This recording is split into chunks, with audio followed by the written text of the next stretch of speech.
Assalamualaikum warahmatullahi wabarakatuh. Para pemirsa, pada kesempatan ini kita akan mengutip semangat dalam firman Allah surat Al-Adiyat. Secara letterlek para ahli bahasa mengartikan Al-Adiyat itu dengan kuda-kuda perang. Jadi Allah bersumpah dengan riwayat kuda perang. Wal-adiyati dabha, demi atau kuda-kuda perang yang terengah-engah berlari. Falmuriyati qadha, bergegas memercikkan bunga-bunga api. Falmughirati subha, bergegas menyerang di kala pagi. Fa'atharna bihi naq'a, yang menimbulkan kepulan debu. Fawasatna bihi jam'a, sehingga pasukan mana saja mereka serbu. Jadi ini gambaran cerita kuda. Kalau mufasir klasik itu mengartikan cerita kehebatan kuda yang digunakan oleh Nabi Muhammad di dalam berperang atau tentara-tentara lain yang mengendarai kuda. Bahkan secara spesifik ada juga yang menyebut ini cerita kehebatan Ali yang menyerang pasukan musuh di waktu subuh. Itu para mufasir klasik menceritakannya. Tapi mufasir yang belakangan seperti Muhammad Abduh, Muhammad Asad itu mengartikannya dengan makna yang simbolis. Kata dua mufasir ini seperti di dalam tafsirnya pesan-pesan Quran, The Message of the Quran yang ditulis oleh Muhammad Asad, dia menyebut inilah isyarat simbolis Allah. Apa itu? Agar orang hidup ini jangan pakai kacamata kuda. Di dalam berislam tidak boleh pakai kacamata kuda. Kata beliau, orang harus menggunakan nurani dan akal pikirannya supaya dia tidak terjatuh ke dalam kehancuran. Supaya dia tidak terjatuh ke dalam api yang menyala-nyala, gitu, termasuk neraka maksudnya. Jadi orang supaya sukses di dalam beragama itu, dia harus menggunakan nurani dan akal pikirannya, sehingga dia mendapatkan nilai Islam yang sebenarnya. Karena itu Tuhan dalam ayat lain itu seperti dikutip oleh Muhammad Asad, itu menantang. Kalau orang masih ragu-ragu, itu nggak langsung dimasukkan ke dalam neraka. Gitu. Fa in kuntum fi raibim mimma nazzalna ala abdina fa'tu bisuratim min mislih wad'u syuhada'akum in kuntum shadiqin. Jadi Allah menantang itu. Kalau kamu benar-benar ragu, ragunya ragu benar-benar gitu terhadap apa yang kami turunkan kepada hamba kami yaitu Nabi Muhammad, silakan ajukan argumen kamu. Argumen-argumen yang bisa membatalkan tantangan atau ajaran yang dibawa oleh Nabi Muhammad. Kalau kalian benar-benar beriman atau kalian benar-benar orang-orang yang benar. Ayat ini kita gunakan berislam itu tidak boleh pakai kacamata kuda. Walaupun dia bersemangat, ya tapi tetap saja kuda gitu. Dia bisa terjatuh, patah dan segala macam. Kenapa ayat ini kita ambil?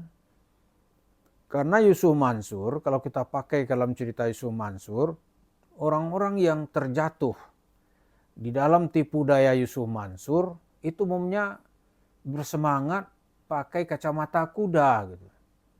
Hitam putih. Begitu dia mempercayai Yusuf Mansur, percayanya itu habis-habisan. Gitu. Dia nggak perlu lihat kiri kanan, dia nggak tanya dulu nalar dan hati nuraninya. Inilah yang terjatuh ke dalam kemelaratan dan kemiskinan akibat janji-janji palsu Yusuf Mansur. Bagaimana enggak? Saya heran itu, masyarakat kalau diinterview, kenapa Anda sempat tertipu dulu tuh? Ya bagaimana kita enggak ini katanya. Dia tuh kita anggap guru yang ditiru dan digugu. Aduh, repot kalau begini kan. Jadi apa aja diserahkan gitu, dikasihkan. Kata Yusuf Mansur, mau kaya enggak? Orang percaya mau kaya. Ayo keluarkan duit. Semua ngeluarin duit. Ternyata kemudian bagaimana cara kayanya? Enggak ada penjelasan. Pokoknya kata Yusuf Mansur, kita percaya. Nabi Musa tuh enggak tahu sebelumnya apa yang terjadi ketika sebelum dia melemparkan tongkat. Ketika tongkatnya sudah dilemparkan baru dia tahu bahwa tongkatnya bisa membelah laut. Jadi uang seberapa-berapanya, sehabis-habis harus diserahkan. Orang menyerahkannya. Kan lucu kan? Diserahkan. Sehabis-habisnya. Nggak ada tuh yang tersisa. Kalau perlu kata Yusuf Mansur kita tos-tosan. Tapi biasanya nggak mau tos-tosan. Nah ini contoh beragama pakai kacamata kuda. Padahal kata Allah, kamu jangan pakai kacamata kuda. Pakai juga akal pikiran. Pakai pertimbangan nurani gitu. Itu kan cocok dengan yang ditawarkan oleh Nabi Muhammad. Orang bertanya kepada Rasulullah, ya Rasulullah, bagaimana aku menilai kebenaran? Kata Rasulullah, istafti kalbak. Tanya kepada nuranimu, tanya hatimu. Jadi kalau kita lihat jemaah-jemaah yang selamat itu umumnya memakai akal pikiran dan memakai pertimbangan nurani. Maka dia nggak tertipu oleh Yusuf Mansur. Nah sekarang sudah lebih dari 15 tahun dia melanglang buana di dunia tipu-tipu sedekah. Kemudian dunia investasi yang berujung penggarongan. Dunia apa namanya nih, dilanjutkan oleh anaknya sekarang. Komunitas milenial anti bokeh. Itu orang kalau pakai nurani nggak akan percaya. Kalau pakai akal pikiran nggak akan mau. Kenapa? Anak bocah, anak cilik itu apa pengalamannya? Disuruh orang bayar. Ternyata benar kan? Begitu duit dapat dia kabur dia. Kabur dia. Sesuai dengan ajaran Yusuf Mansur. Ambil kak, dia panggil kakak kan. Yang kecil-kecil, yang orang malas nuntutnya gitu. 100.000. 200.000. Orang kan nggak mau nuntut. Iya kan? Orang nggak mau menuntut. Ke pengadilan dengan uang 200.000 kan berat itu. Dipanggil polisi 2 kali, 3 kali. Ongkos ke kantor polisi aja lebih dari 100.000. Jadi orang berpikir itu.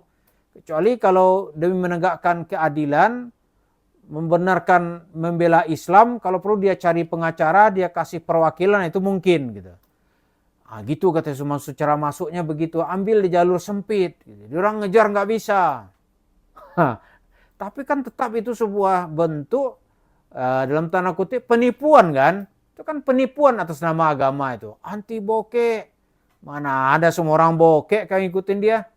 Mana ada orang yang bokeh lantas kaya mengikuti wasiat Yusuf Mansur. Nggak ada. Yang kaya tuh terbukti Yusuf Mansur, Wirda Mansur, pengelola warung Stick and Shake-nya Jody Brotoseno itu kaya. Itu kaya dia.